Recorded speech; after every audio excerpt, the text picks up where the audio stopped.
Let's go to Dunkey's best of 2020. Let's see what he had to do. Let's see what he had to say about 2020. This fucking. Last year in my video, I said this. What we are experiencing right now is the calm before the storm. Next year is when shit goes down. March. So this year, I'm gonna say that 2021, this is gonna be a really good year this time. What games did we get this year? Kessin, right? Monster Energy Drink, Motorcycle 3. Monster Energy Supercross 3, the official video game. It's always nice to see. Wait, is that real? 3. Monster Energy.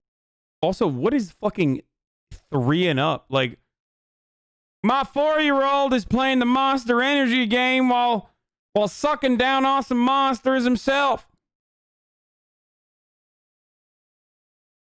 Or sorry, well, it would be my 4-year-old is playing Monster Energy Supercross 3 to understand how the Americans work, you know. Wait.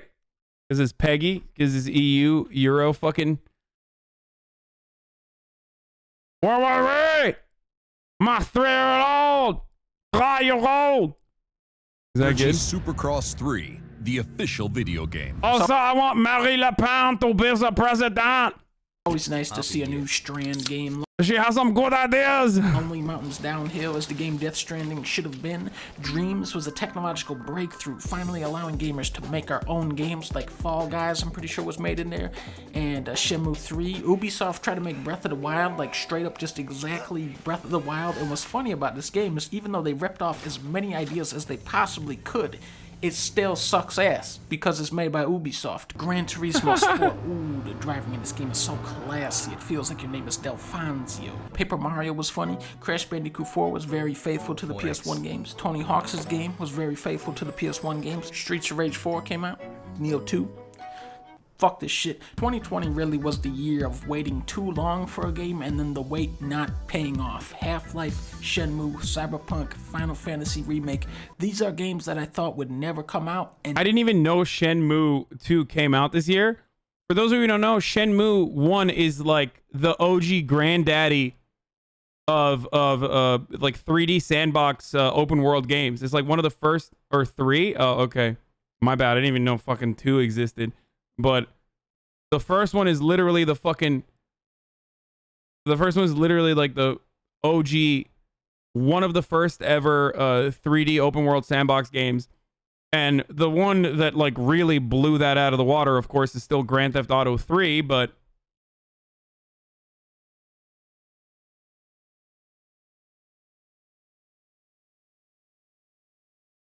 Shenmue is so bad. Talking like he knows video games. Brother, I was playing video games when you were shitting in your diapers. Like, I am a fucking boomer. Like, you can shit on my gamer bona fides all you want, all day long, but that is the reality. I grew up playing every fucking pirated game on the planet when I was growing up in Turkey, and I had a PC. Guys, I had a fucking gamer laptop, okay? Shut the fuck up. Like, it doesn't get more... It literally doesn't get more virgin than that. I had a gamer laptop, a gateway gamer laptop when I came into college. And then I lost my virginity. And I became a console gamer and, you know, stopped playing video games and got a MacBook.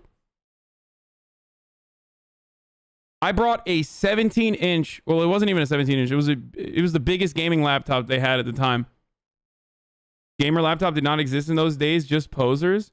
No, I had a Gateway FX that was one of the first like gaming laptops out there. It was heavy as fuck too, and I couldn't fit it in my goddamn backpack.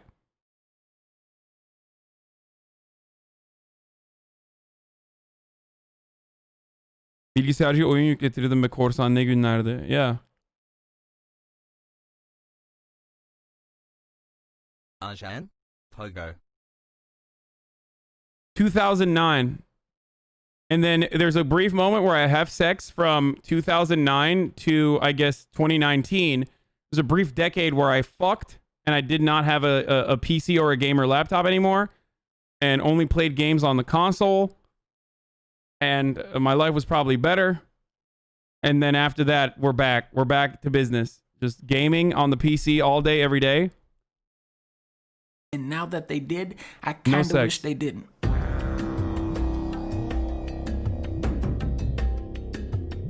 Heroes of the Storm.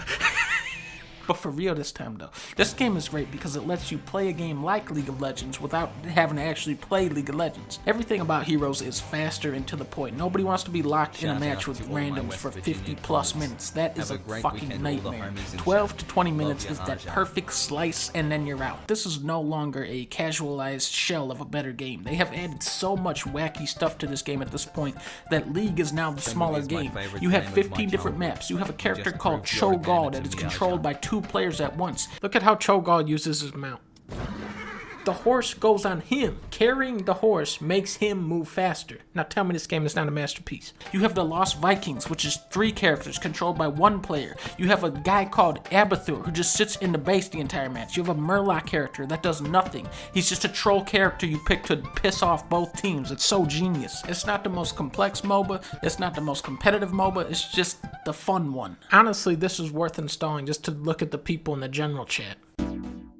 Ori and the Will of the Smiths is a sadder game than Last of Us Part 2. The music is majestic, the artwork is dazzling, and the main character is so nimble and exciting to control. There's a big frog, there's a big bear, there's a lot of cool stuff, but Will Smith doesn't actually appear in this. What are we doing here? Was he the frog? I have played the multiplayer on this to death and back, but if I switch it on, I'll get sucked right back in. This is the year where I found out that time trial mode is the best mode of every racing game. There are 47 tracks for you to master and baby park. It's quantity and quality. Racing games have always been synonymous with fancy graphics, and Mario Kart 8 jumps over the bar, takes the bar, and fucking leads with it. Look at how realistic the graphics are. These are some of the most detailed, beautiful courses ever, and they're full of I've never fucking played. Dude, I need to... Nintendo is just like a blank area for me. I just don't play Nintendo games at all. shortcuts and branching paths. We're talking Shy Guy Falls is in this game. Delfino Airport, my man. Luigi's Mansion, my man. Mount Wario. Swamp Ruin. Wild Woods is where I found out that toads have an Ewok village in that jungle. And then the soundtrack? The soundtrack fucks you up. When you pop out of the water on Dolphin Shoals and this crazy motherfucker starts going berserk on the saxophone.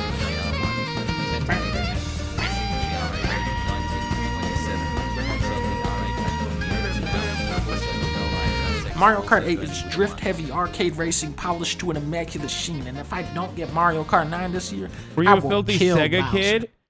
No, I was never a Sega kid. I was a PC PlayStation only. Polished to an immaculate sheen, and if I don't get Mario Kart 9 this year, I will kill Bowser in front of everyone, and I don't give a damn. Bowser is going bye-bye. Animal Crush. Now the way this game works is that I played this for 100 hours and went, oh, that was a good game, whereas Leah played this for 500 hours and went, yeah, this one was pretty weak actually. I think we both expected more substantial updates to roll out over the year. It's sad to see how much content is pumped into the microtransaction fueled mobile game versus New Horizons, but when it first came out, we had so much fun playing this. Me and Leah would huddle up on the couch and play this all day, catching all the fish and the bugs for the museum, collecting all the different items to customize our house and towns. I remember I kept getting a rare item and Leah would go, what? How'd you get that? And then I had to go to her town, which took like 3 hours, and make her the rare item, and then she would give me like 20 items I never saw before in my life. It was such a happy, relaxing time. Everybody was playing this game and having so much fun, but then everything changed. Coach, Isn't this literally because like it was also right as like COVID happened? By the way, this seems just like Rust, but with more unique items. I guess everything is Rust, because Rust is life. Get a girlfriend, you fucking loser. I know, man. Shut up. Fuck you. Equating Animal Crossing to Rust. It's just there's a loot component to it that is similar. I probably would like it. Road is dead. Tom Nook is arrested and dead. I go to the beach and I look for the stupid art dealer. He's never there. Going to the store and it's all items I already have. It seems like Animal Crossing is over for now, but it was fun while it lasted. Every time a new bullshit hard game comes out, you see the argument of, should these difficult games have an easy mode? Hades has a pretty interesting solution. When you start off, it is ridiculously hard. You stand pretty much no chance of winning, so it's on the player to gradually unlock the easy mode. The further you get into the game, the more currency you get to upgrade your dude. So you Okay, but that's Dark Souls too. That's the same concept as From Software games. Completely different. Every From Software game, every fucking From Software game, that's the joke. Oh, my bad. you get that perspective and appreciation for overcoming. Not even remotely close, LMAO. Dude, come on, dude. Come the fuck on. You guys are so delusional. There is definitely adjusting fucking difficulty in From Software games, but by the end of the fucking game, you have mastered so many different play styles. You know how to use like the best weapons. You've been able to craft the fucking best weapons. You literally haven't played Hades, so you can't speak on this? I mean, yeah. Tough fights without having to literally perfect them. There's also tons of wacky power-up combos for you to cook up and try to break the game with. I guess you could say that Hades is one hell of a game.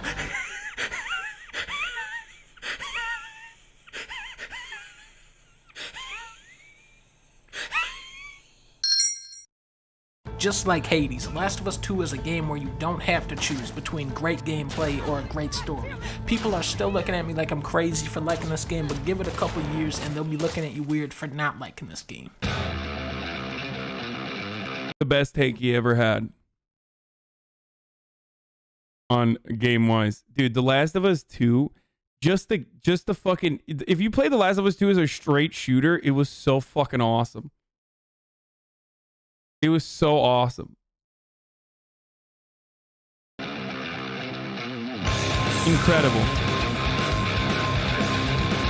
Now, when we're talking about shooting games, what you have to remember is that every video game ever made is a shooting game.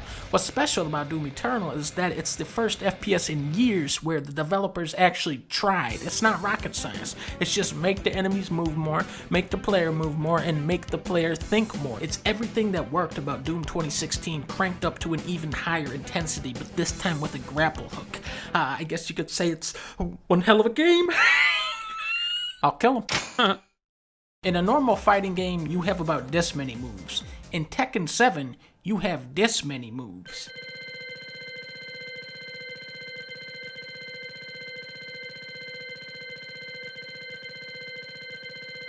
What the fuck?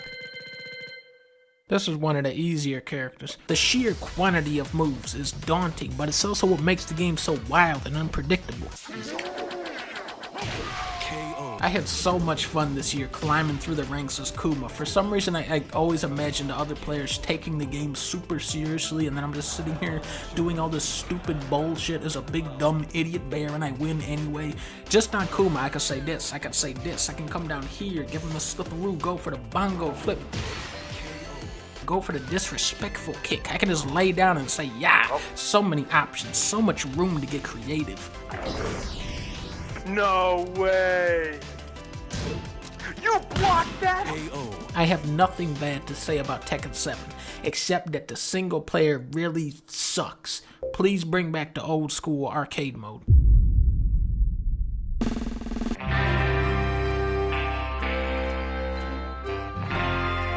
I have beaten Red Dead Redemption 2 3 times Spoiler alert. now, and what I've learned about this game is Wait, that I thought this he is hated. a very, very, very long game. The end credits are 35 minutes long, okay? As a shooter, it's pretty repetitive. It has the world record for most trailing missions in a game. Warma sucks ass, but if you can look past all of the mistakes, this is one of the best stories ever told in the video game medium. The slower you move through Red Dead, the more you're going to appreciate it. The characters here are just so human and well realized. I like that his favorite game of 2020 is not a 2020 game. there to crack jokes. They have dreams and aspirations. My first time playing through this game, I was just lost. The story is so huge and sprawling, and it goes off on so many different tangents. It's like consuming an entire television series. But once you've beaten it and you understand how it's structured and how it all connects, then you can really none of them are 2020. Never mind. Absorb all the little details that are everywhere in this game. Arthur Morgan is loyal to a fault, right? I don't think anybody would argue against that. But now check out one of the earlier missions in the game where they're about to execute Sean, and he goes, "We either rescue him now or cut him loose." We're not cutting anyone loose.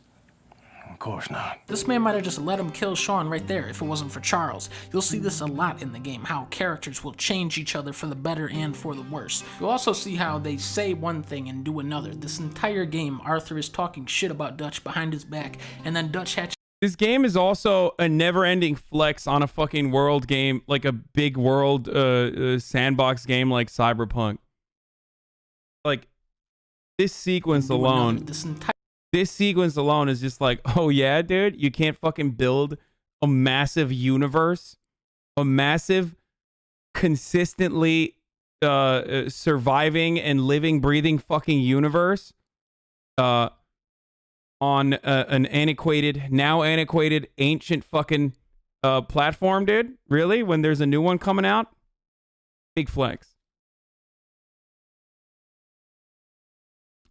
Bro, this is an empty field? Okay, first of all, I've already made that argument, but the humans that exist in Red Dead, they were interactable. They were alive. Whereas, unfortunately, in Cyberpunk, that was a significant fucking... That was an area that needed significant improvement.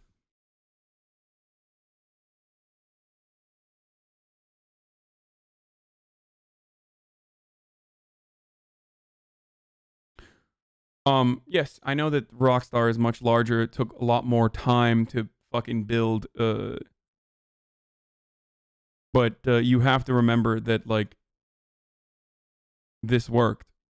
So people saying that it doesn't work with more time and more resources is wrong.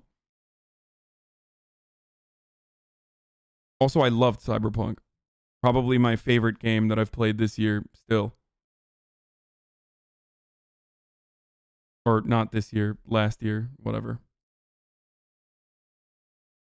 But if you were to consider it this year's game, I would most likely still consider it so far to be the best game.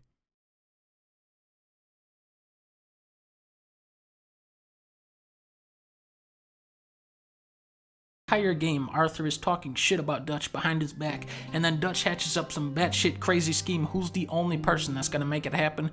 Arthur Morgan. The gang is already on that downward spiral before chapter 1 even begins. Dutch fights and schemes, but the cards are so hopelessly stacked against him. Arthur embodies Dutch's pride and loyalty, but as he fades away, their bond becomes meaningless. Years later, you confront him up in those snowy mountains, the man with the silver tongue who can talk his way out of any situation, and finally, he's got nothing left to say. What a special video game this is.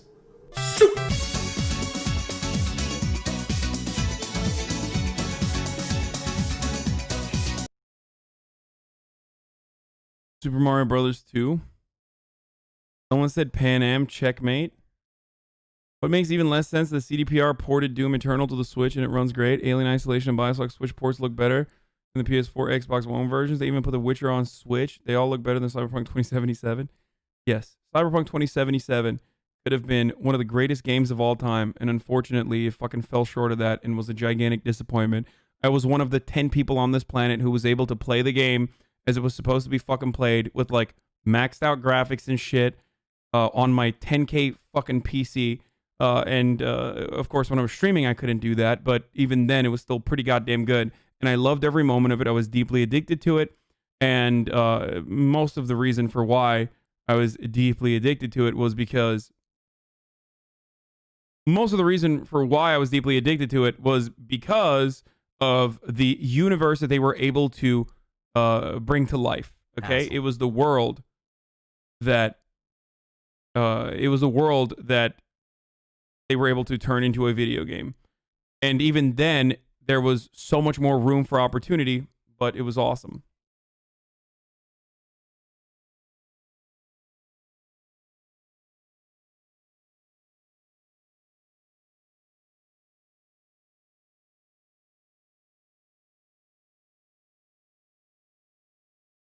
Have you played the Resident Evil 8 demo? No, I downloaded it though.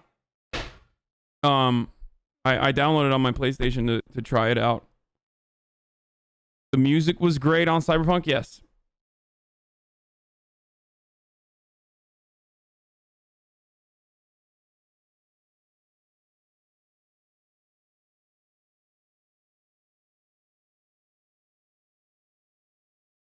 Do you think the world really felt alive though?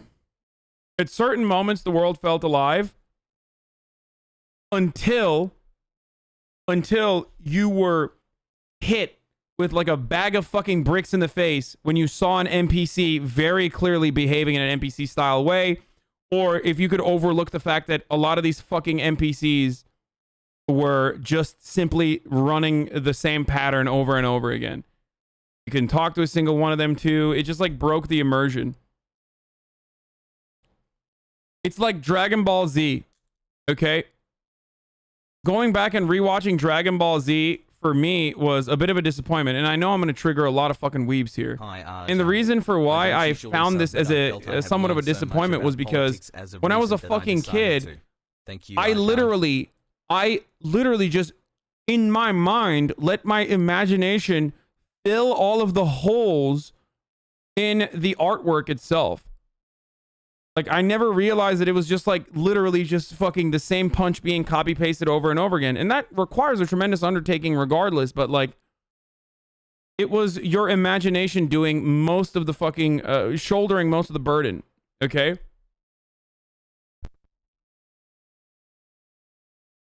Still an incredible show, don't get me wrong. But it's not the same as what I thought it was. I've also been a bigger Dragon Ball fan than Dragon Ball Z, but Omega lol. True, I thought the dialogue was shit when I was older too. When I was younger, it was amazing. It doesn't hit the same when you realize like, oh fuck, I was literally making most of this stuff up in my imagination. My imagination was doing a lot of the work. And the same thing exists with Cyberpunk as well, where it was a world that I expected more from, that I wished was bigger, more robust, and it wasn't. But as someone who loved like Vampire Bloodlines Masquerade and games like that, as someone who grew up in that era, Cyberpunk basically hit me in a way that reminded me of video games like massive single player video games that focused on wonderful worlds. But do you always fuck up the title, Vampires the Masquerade Bloodlines?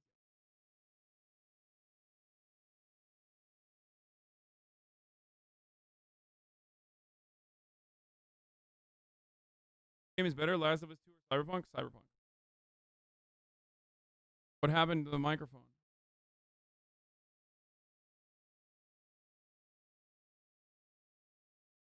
Hello? What is going on? What the fuck?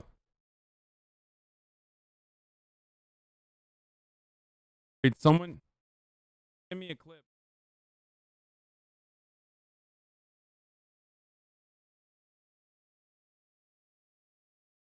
Why did this just happen? Oh, hello, hello, hello. Hello. Oh my God, what is going on?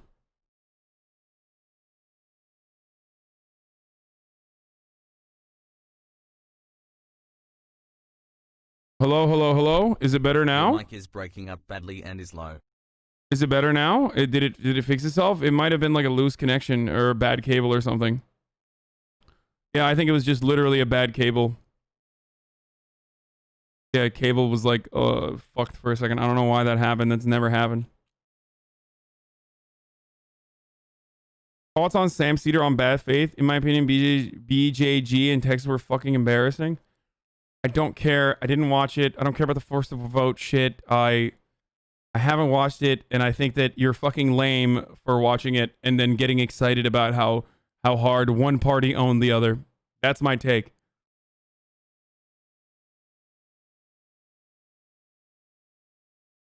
You happy?